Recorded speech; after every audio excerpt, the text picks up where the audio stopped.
يا ترى مين اللي أقدم فيهم؟ ده ولا ده؟ تعالوا نشوف. من كام يوم الشرطة التونسية قبضت على 4 أشخاص رفعوا العلم التركي بدل العلم التونسي على مبنى الشركة التونسية للسكك الحديد، وده طبعا عمل غضب ما بين الشعب التونسي، لأن رغم التشابه اللي ما بين العلم التونسي والعلم التركي إلا إن فيهم اختلافات سهلة على أي حد يفرق ما بينهم.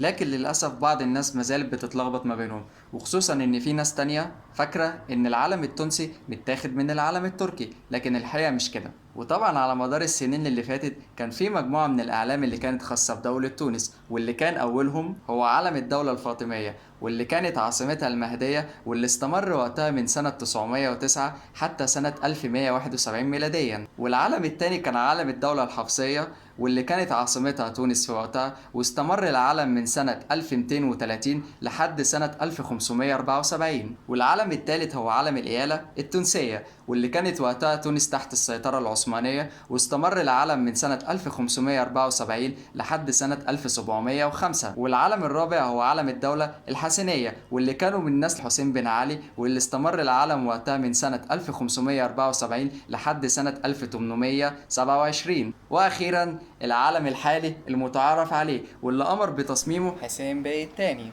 سنة 1827، واعتمد بعدها سنة 1831. والعلم كان مأخوذ وأقرب لعلم الدولة الحفصية، بينما العلم التركي تم تصميمه سنة 1844 وتم اعتماده سنة 1936. وده طبعا يثبت لك إن العلم التونسي أقدم من العلم التركي ب 105 سنة، ومش مسروق منه زي ما بعض الناس بتروج، بل كمان العلم التونسي هو أقدم علم لدولة عربية في الأعلام المتواجدة حاليا. ودي كانت حكاية تونسية بعيون مصرية.